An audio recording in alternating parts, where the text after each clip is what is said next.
Hello students, good morning everyone. Welcome back to our YouTube channel. आज के इस video में हम लोग मोस्ट रिपीटेड क्वेश्चंस के बारे में डिस्कस करेंगे। यहाँ पे क्या है, आज के इस वीडियो में हम लोग जो क्वेश्चन डिस्कस करने जा रहे हैं वो मोस्टली हर एग्ज़ाम में क्वेश्चन ज़रूर पूछे गए हैं, उससे रिलेटेड कुछ ना कुछ क्वेश्चन ज़रूर पूछे गए हैं हर एग्ज़ाम में। तो आप लोग ध्यान से इस वीडियो को देखिएगा और लास्ट तक देखिएगा, बिना स्किप के वीडियो को देखिएगा। तो चलिए स्टार्ट करते हैं हम लोग वीडियो। हमारा जो फर्स्ट क्वेश्चन है वो क्या है, fat soluble vitamins are all except. यहाँ पे क्या है, हमें फैट सॉल्युबल विटामिन के बारे में बताना है। ठीक है, fat soluble vitamins are all except. यहाँ पे क्या है, जो हमारे ऑप्शन दे रखे हैं इनमें से सभी जो है वो फैट सॉल्युबल विटामिन है, सिर्फ एक को छोड़कर। ऑप्शन है हमारे vitamin A, vitamin C, vitamin E and vitamin K. तो हमारे जो फैट सॉल्युबल विटामिन होते हैं वो कौन कौन से होते हैं, विटामिन ए, डी, ई, के। ये जो होते हैं हमारे फैट सॉल्युबल विटामिन होते हैं। तो यहाँ पे जो हमारा सबसे अलग ऑप्शन वो कौन सा है, विटामिन सी। तो हमारा जो राइट आंसर हो जाएगा वो क्या होगा, विटामिन सी, क्योंकि यहाँ पे एक को छोड़ के बताना है, क्योंकि विटामिन सी जो है वो हमारा वाटर सॉल्युबल विटामिन है। Next one is vitamin D is largely stored in the body in. जो हमारा विटामिन डी है वो सबसे ज़्यादा बॉडी में कहाँ पे स्टोर होता है। हमारे ऑप्शन है muscles, fatty tissue, skin and gall bladder. तो इसका जो हमारा राइट आंसर हो जाएगा वो क्या होगा, ऑप्शन बी, फैटी टिश्यू। जो विटामिन डी है वो सबसे ज़्यादा फैटी टिश्यू में स्टोर होता है। नेक्स्ट है हमारा थायमीन डेफिशिएंसी रिजल्ट इन। तो यहाँ पे हमें क्या बताना है कि थायमीन डेफिशिएंसी की कमी से हमारे बॉडी में क्या प्रॉब्लम हो जाती है।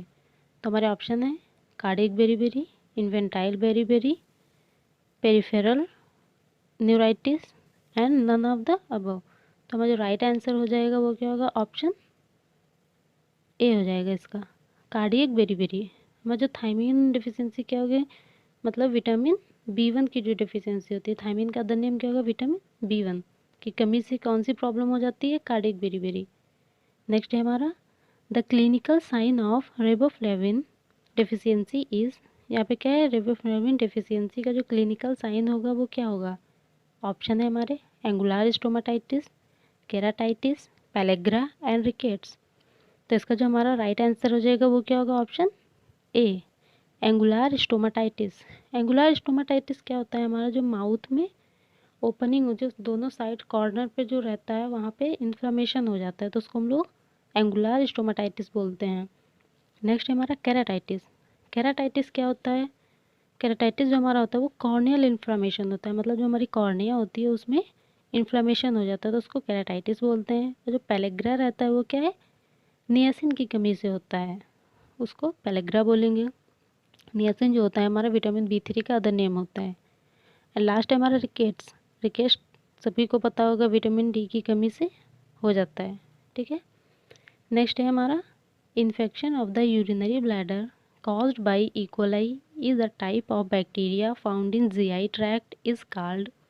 यहाँ पे हमें क्या बताना है, यहाँ पे जो E. coli होता है वो नॉर्मली जो होता है आमतौर पर वो GI ट्रैक्ट में पाए जाने वाला बैक्टीरिया का एक टाइप होता है, जिसके कारण यहाँ पे जो यूरिनरी ब्लैडर है उसमें इन्फेक्शन हो रहा है। तो उसको हम लोग मेडिकल टर्म में क्या कहेंगे, सिंपल सा आप समझिए कि जो इकोलाई बैक्टीरिया है उसकी वजह से हमारा यूरिनरी ब्लैडर में जो इन्फेक्शन हो रहा है तो उसको मेडिकल टर्म में क्या बोलेंगे। ऑप्शन है हमारा pyelonephritis, cystitis, urethritis and nephrotic syndrome. तो इसका जो हमारा जो राइट आंसर हो जाएगा वो क्या होगा, ऑप्शन बी, सिस्टाइटिस। क्योंकि अगर यूरिनरी ब्लैडर में कोई भी इन्फेक्शन इन्फ्लेमेशन होता है तो उसको हम लोग सिस्टाइटिस बोलते हैं। एंड जो पाइलोनेफ्राइटिस होता है वो तो किडनी में जो इन्फेक्शन हो जाएगा नेफ्रॉन्स में, उसको हम लोग पाइलोनेफ्राइटिस बोलेंगे। यूरिथ्राइटिस जो होता है वो जो यूरिथ्रा में इन्फ्लेमेशन हो जाता है उसको यूरिथ्राइटिस बोलते हैं। और जो नेफ्रोटिक सिंड्रोम होता है उसमें क्या होता है, जो यूरिन होती है उसमें बहुत ज़्यादा प्रोटीन का लेवल प्रेजेंट होने लगता है। ठीक है, तो उसको हम लोग नेफ्रोटिक सिंड्रोम बोलते हैं। नेक्स्ट है हमारा the sign and symptom of Parkinson's disease is. यहाँ पे क्या है, हमारा जो पार्किंसन डिजीज़ है उसमें कौन कौन से साइन सिम्टम होते हैं उसको बताना है। ऑप्शन है trimmers, impaired posture, speech changes and all of the above.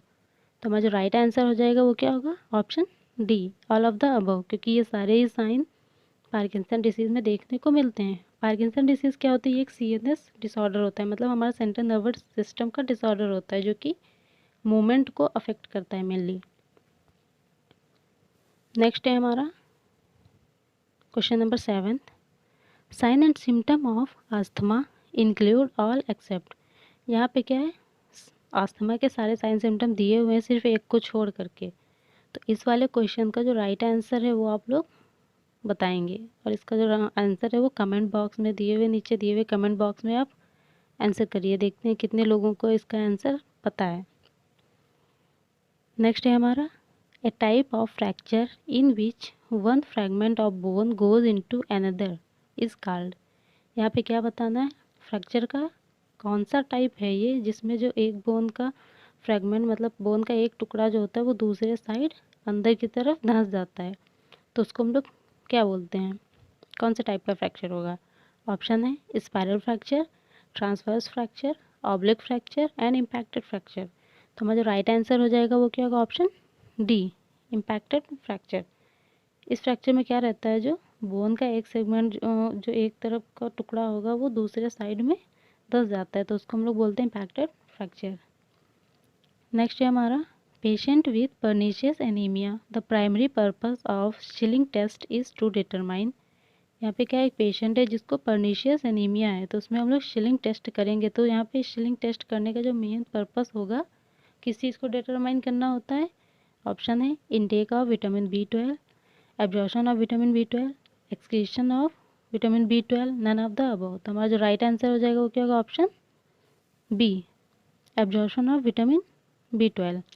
यहाँ पे शिलिंग टेस्ट में हम लोग देखते हैं कि जो अब विटामिन B12 का सही से एब्जॉर्प्शन हो रहा है या नहीं हो रहा है। पर्नीशियस एनीमिया जो है विटामिन B12 की कमी से हो जाती है। नेक्स्ट है हमारा वेरिसेल्ला वैक्सीन इज़, जो वेरिसेल्ला वैक्सीन होती है वो कौन सी वैक्सीन होती है? ऑप्शन है killed vaccine, live vaccine, immunoglobulin and none of the above. तो हमारा जो राइट आंसर हो जाएगा क्या होगा? Option B, live vaccine. जो वेरिसेल्ला वैक्सीन होती है वो एक लाइव वैक्सीन होती है। नेक्स्ट है हमारा the route of administration of measles vaccine is, जो मीजल्स वैक्सीन है वो कौन से रूट से दी जाती है? ऑप्शन है इंट्राडर्मल, सबकुटेनियस, इंट्रामस्कुलर या फिर ओरल। तो हमारा जो राइट आंसर हो जाएगा वो क्या होगा? Option B, subcutaneous. Next one is the incubation period of mumps is, यहाँ पे हमें मम्स का इंक्यूबेशन पीरियड बताना है, वो कितना होता है? ऑप्शन है 0 to 1 week, 1 to 2 week, 2 to 4 week and 5 to 8 week. तो इसका जो राइट आंसर हो जाएगा वो क्या होगा? Option C, 2 to 4 week. Next one is the antiviral drug used to treat influenza is, यहाँ पे क्या है? इन्फ्लुएंजा को ट्रीट करने के लिए कौन सी एंटीवायरल ड्रग दी जाएगी? ऑप्शन है एसाइक्लोविर, ओसेल्टामाविर, इम्यूनोविर एंड ज़िडोविडिन। तो हमारा जो राइट आंसर हो जाएगा वो क्या होगा? Option B, oseltamivir. Next one is which of the following is blood borne disease, इसमें हमें बताना है कि इनमें से कौन सी जो है ब्लड बॉर्न डिजीज़ होती है। ऑप्शन है hepatitis A, hepatitis C, hepatitis E and all of the above. तो यहाँ पे जो हमारा राइट आंसर हो जाएगा वो क्या होगा? Option B, hepatitis C. यहाँ पे जो ब्लड बॉर्न डिजीज़ पूछी गई है, तो जो हेपेटाइटिस ए और हेपेटाइटिस ई है वो कंटामिनेटेड फीसेस से स्प्रेड होने वाली डिसीजेस हैं, और जो ब्लड बॉर्न डिसीज़ होती है वो कौन सी होती है? Hepatitis C and hepatitis B, ये दोनों क्या है? ब्लड बॉर्न डिसीज़ हैं। नेक्स्ट है हमारा in children with diarrhoea the main aim of ORS therapy is, यहाँ पे क्या है? एक चिल्ड्रन है जिसको डायरिया हुआ है, तो वहाँ पे हम लोग उसको ORS थेरेपी देंगे। तो ORS थेरेपी का जो मेन पर्पस रहता है वो क्या होता है? ऑप्शन है prevent diarrhoea, dehydration, reduce mortality, correct water and electrolyte deficit and all of the above. तो हमारा जो राइट आंसर हो जाएगा वो क्या होगा? Option D, all of the above. ये सारे ही आंसर जो होंगे ORS थेरेपी के पर्पस होते हैं। नेक्स्ट है हमारा the fetal movement felt by mother is called, यहाँ पे क्या है? जो फीटल मूवमेंट होता है, मतलब जो मदर जो एक मूवमेंट को फील करती है उसको हम लोग क्या कहते हैं? ऑप्शन है Braxton Hicks contraction, quickening, Goodell sign या फिर हेगार साइन। तो हमारा जो राइट आंसर हो जाएगा वो क्या होगा? Option B, quickening. क्विकनिंग क्या होता है? एक मदर के द्वारा फील किया हुआ एक फीटल मूवमेंट होता है जो कि 5th मंथ पे मदर फील करना स्टार्ट करती है। ब्रैक्सटन हिक्स कॉन्ट्रैक्शन जो होता है, ये यूट्राइन कॉन्ट्रैक्शन जब स्टार्ट होते हैं तो उसको हम लोग मेडिकल टर्म में ब्रैक्सटन हिक्स कॉन्ट्रैक्शन बोलते हैं।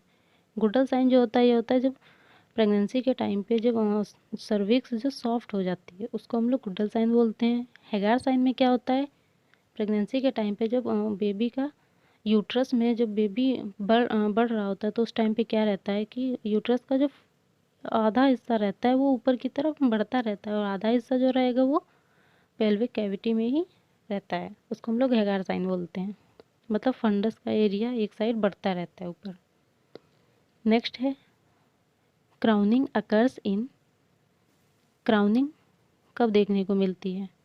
ऑप्शन है फर्स्ट स्टेज लेबर में, या फिर सेकेंड स्टेज लेबर में, थर्ड स्टेज लेबर में, या फिर फोर्थ स्टेज लेबर में। तो जो राइट आंसर हो जाएगा वो क्या होगा, option B, second stage labour. Crowning क्या रहता है, जब डिलीवरी के टाइम पे जब बेबी का हेड बाहर से दिखने लगता है तो उसको हम लोग क्राउनिंग बोलते हैं। ये हमें सेकेंड स्टेज लेबर में देखने को मिलती है।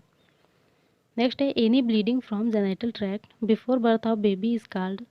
यहाँ पे क्या है, बेबी के बर्थ होने से पहले अगर जेनिटल ट्रैक्ट से कोई भी ब्लीडिंग हो रही है तो उसको हम लोग क्या बोलेंगे? ऑप्शन है antepartum haemorrhage, intrapartum haemorrhage, postpartum haemorrhage, या फिर all of the above.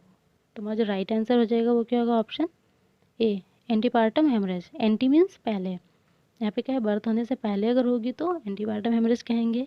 Intrapartum अगर ड्यूरिंग डिलीवरी, डिलीवरी के टाइम पे अगर होगी तो इंट्रापार्टम, डिलीवरी के बाद होगी तो पोस्टपार्टम। नेक्स्ट है हमारा the drug administered to promote uterine contraction are. यहाँ पे क्या, यूट्राइन कॉन्ट्रैक्शन को बढ़ाने के लिए हम लोग कौन सी ड्रग का यूज़ करते हैं?